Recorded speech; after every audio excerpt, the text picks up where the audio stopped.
ప్రభుత్వ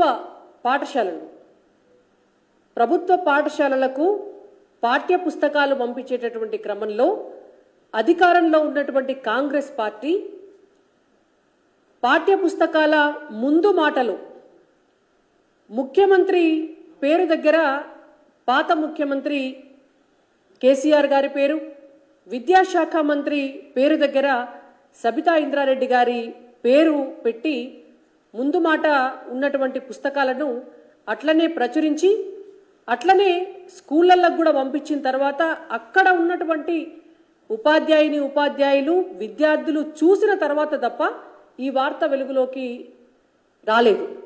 అంటే ఇంత దౌర్భాగ్యమైనటువంటి పరిస్థితి ఎందుకున్నది ఈ రాష్ట్రంలో అంటే కాంగ్రెస్ పార్టీ ఇంకా వాళ్ళు అధికారంలోకి వచ్చినాము అని వాళ్ళే నమ్ముతలేరు. ఇంకా ముఖ్యమంత్రి కేసీఆర్ గారే, ఇంకా విద్యాశాఖ మంత్రి సబితా ఇంద్రారెడ్డి గారే అన్న అనుకొని ఉండాలి. లేకుంటే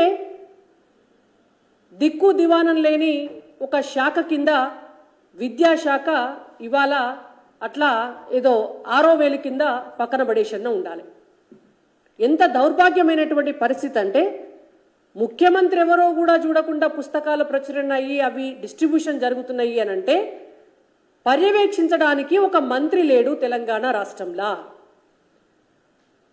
తెలంగాణ రాష్ట్రంలో గనక ఒక విద్యాశాఖ మంత్రి ఉండి ఉంటే ఇవాళ ఆ మంత్రి కింద ఆ శాఖ కింద అధికారులు ఉండి ఉంటే పర్యవేక్షణ అనేటువంటిది జరిగి ఉండి ఉంటే ఇవాళ ఇటువంటి దుస్థితి రాదు. అందుకే ఇవాళ భారతీయ జనతా పార్టీ తరఫున మేము తెలంగాణ ప్రజల పక్షాన, తెలంగాణలో చదువుకుంటున్నటువంటి పేద విద్యార్థుల పక్షాన, విద్యార్థుల తల్లిదండ్రుల పక్షాన కాంగ్రెస్ పార్టీని ప్రభుత్వాన్ని డిమాండ్ చేస్తున్నాం. తెలంగాణ రాష్ట్రానికి విద్యాశాఖ మంత్రి కావాలి. బడిబాట మొదలైంది, బడికి మంత్రి లేడు. తెలంగాణ రాష్ట్రంలో కాంగ్రెస్ ప్రభుత్వం రాగానే మద్యానికి మంత్రి ఉన్నాడు తప్ప విద్యకు మంత్రి లేడు.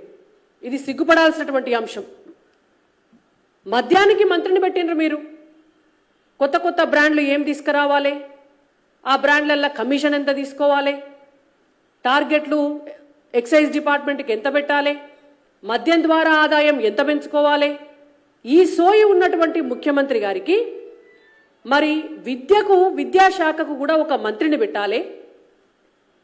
పేద పిల్లలకు చదువు చెప్పేటటువంటి శాఖ ఇవాళ రాష్ట్ర అభివృద్ధి జరగాలి అంటే చదువు కావాలి పిల్లలకు అనేటువంటి సోయి ఎందుకు లేదు అని మేము ఇవాళ డిమాండ్ చేస్తున్నాం. ఎంత దారుణమైనటువంటి పరిస్థితి అంటే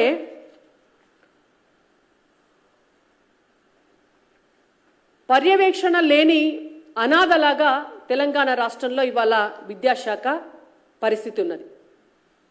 విద్యాశాఖ మంత్రి పోస్టు ఖాళీ. ఎన్నికల సమయంలో రేవంత్ రెడ్డి గారు పదే పదే ఒక గాడిద గుడ్డును నెత్తి మీద పెట్టుకొని, ఒక గంప మీద గాడిద గుడ్డును పెట్టుకొని ఎన్నికల ప్రచారం చేసినాడు. ఇవాళ వాళ్ళ ప్రభుత్వంలో కూడా గదే గాడిద గుడ్డు కనిపిస్తుంది మనకు. మీకు నేను పోస్టర్ రూపంలో చూపిస్తా. తెలంగాణ రాష్ట్రానికి విద్యాశాఖ మంత్రిని ఇచ్చిందా కాంగ్రెస్ ప్రభుత్వం అంటే గాడిద గుడ్డు ఇచ్చింది. తెలంగాణ రాష్ట్రానికి విద్యాశాఖ మంత్రి లేడు. ఆ విద్యాశాఖ పరిధిలో తెలంగాణ రాష్ట్రంలో ఉన్నటువంటి దాదాపుగా స్కూల్ ఎడ్యుకేషన్లో మీకు నేను నెంబర్ కూడా చెప్తాను. స్కూల్ ఎడ్యుకేషన్ డిపార్ట్మెంట్ కింద 26,067 స్కూల్స్ ఉన్నాయి తెలంగాణ రాష్ట్రంలో. ఈ 26,000 స్కూల్స్ని జిల్లా పరిషత్తు మండల పరిషత్ కింద డివైడ్ చేస్తే మనకు పర్యవేక్షణ చేయడానికి అసలు ఈ స్కూళ్ళల్లో పిల్లలకు పాఠాలు చెప్తున్నారా చెప్తలేరా, ఉపాధ్యాయులు వెళ్తున్నారా వెళ్తలేరా అని చూడడానికి జిల్లాలకు వారీగా డిఈఓలను పెడతారు. మనకు 33 జిల్లాలుంటే 33 జిల్లాలలో 26 జిల్లాలకు డిఈఓ పోస్టులు గాడిద గుడ్డు 0. 26 జిల్లాలకు డిఈఓ పోస్టులు లేవు. ఇవాళ వాళ్ళ తర్వాత డిప్యూటీ ఎడ్యుకేషన్ ఆఫీసర్స్ ఉంటారు. వాళ్ళు 62 మంది ఉండాలి తెలంగాణ రాష్ట్రంలో. 62 మందికి 58 మంది ఖాళీ, ఇంకొక 4 పోస్టులలో ఉంటే ఆ 4ని కూడా వేరే శాఖలల్లో వేరే పనులకు బదిలీ చేసినారు. అంటే ఇవాళ డిప్యూటీ ఎడ్యుకేషన్ ఆఫీసర్లు తెలంగాణ రాష్ట్రంలో 0. అంటే కాంగ్రెస్ ప్రభుత్వము డిప్యూటీ ఎడ్యుకేషన్ ఆఫీసర్లకు గాడిద గుడ్డిచ్చింది స్కూళ్లకు అని అర్థం. దాని తర్వాత మండలాలు 615 మండలాలు ఉన్నాయి తెలంగాణ రాష్ట్రంలో. 615 మండలాలల్లో మండలానికో ఎంఈఓ ఉండాలి.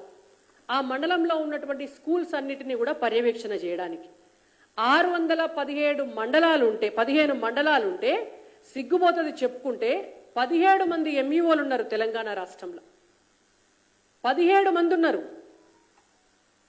మిగిలిన ఎంఈఓలు ఎక్కడ పోయినరు? కాంగ్రెస్ ప్రభుత్వం ఏమిచ్చింది అని అంటే మనకు గాడిద గుడ్డు. దీని తర్వాత ప్రభుత్వ పాఠశాలలలో ఉపాధ్యాయుల పోస్టులు 22,000 పోస్టులు ఖాళీ ఉంటే 11,000 పోస్టులకి మాత్రమే నోటిఫికేషన్ ఇచ్చి ఇంకా అప్లికేషన్లే తీసుకుంటున్నారు. ఇంకా అప్లికేషన్ల కానే ఉన్నది ఆ కథ అంతా. లిక్కర్ దందాకు మాత్రం అన్నీ అయిపోయినాయి. మినిస్ట్రీ దగ్గర నుంచి కింది దాకా మొత్తం అయిపోయినాయి. ఇవాళ ముఖ్యమంత్రి పోస్టుకు మాత్రం ప్రభుత్వంలోకి రాకముందే అధికారంలోకి రాకముందే డేటు టైము మొత్తం ఫిక్స్ అయింది. కానీ ఇవాళ బడులను బాగు చేయడం కోసము విద్యాశాఖ మంత్రిని నియమించడం కోసము డిఈఓలను నియమించడం కోసము ఎంఈఓలను నియమించడం కోసము డిప్యూటీ ఎడ్యుకేషన్ ఆఫీసర్లను నియమించడం కోసము బళ్ళల్లా టాయిలెట్లు కడిగి ఊడ్చే స్కావెంజర్స్ను నియమించడం కోసము పాఠాలు చెప్పే ఉపాధ్యాయులను నియమించడం కోసం మాత్రం ముఖ్యమంత్రికి ఈ రోజు వరకు కూడా టైం సరిపోతలేదు. ఇవాళ మీకు మీ కాంగ్రెస్ పార్టీల పంచాయతీలు ఉంటే ఇవాళ పేద బిడ్డలు రోడ్డు మీద పడాలనా? మీ పార్టీలో పదవుల పంచాయతీ ఉంటే మీరు మంత్రివర్గాన్ని పూర్తి చేయకపోతే దానికి వాళ్ళ పేద బిడ్డలు బలి కావాలనా? ఇలా కాంగ్రెస్ పార్టీలో విద్యాశాఖను నిర్వహించేటటువంటి సామర్థ్యం ఉన్నటువంటి నాయకులు లేరనే కదా అర్థం.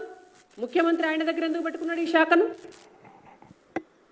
పర్యవేక్షించే సమయం లేనప్పుడు, పర్యవేక్షించే కెపాసిటీ లేనప్పుడు ఇవాళ ముఖ్యమంత్రి గారు వాళ్ళ కాంగ్రెస్ పార్టీలో ఎవరికన్నా ఒకళ్ళని చూసి ఇచ్చేది ఉండే. మీ పార్టీలో ఆ సామర్థ్యం లేదు కాబట్టే మీరు ఇప్పటి వరకు ఒక విద్యాశాఖ మంత్రిని నియమించలే. ఇవాళ మీ పార్టీల కొరత ఉండొచ్చు కానీ తెలంగాణ సమాజంలో ఉన్నతమైనటువంటి విద్యావంతులు తెలంగాణ ఉద్యమకారులు మస్తు మంది ఉన్నారు. మీకు చేతగాకపోతే మేము ఒక లిస్టు రాసిస్తాం. ఎవరినన్నా ఒకరిని విద్యాశాఖ మంత్రిని చేయండి. 6 నెలల్లో వాళ్ళను ఎమ్మెల్సీగా బాధ్యత ఇచ్చి వాళ్ళను అర్హులను చేయండి. మీకు చేతగాకపోతే భారతీయ జనతా పార్టీగా తెలంగాణ ప్రజల పక్షాన విద్యాశాఖ మంత్రి పోస్టుకు మేము సూచిస్తాం. కాబట్టి ఇవాళ రేవంత్ రెడ్డి గారికి మేము భారతీయ జనతా పార్టీ తరపున డిమాండ్ చేస్తున్నాం.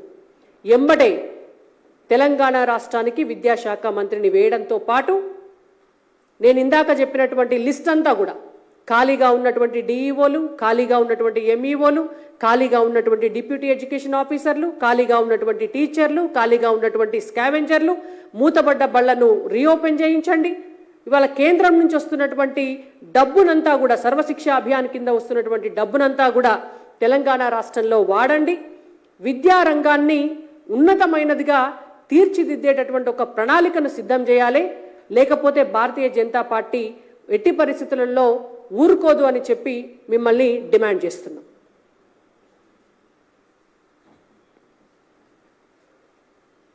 ధన్యవాదాలు.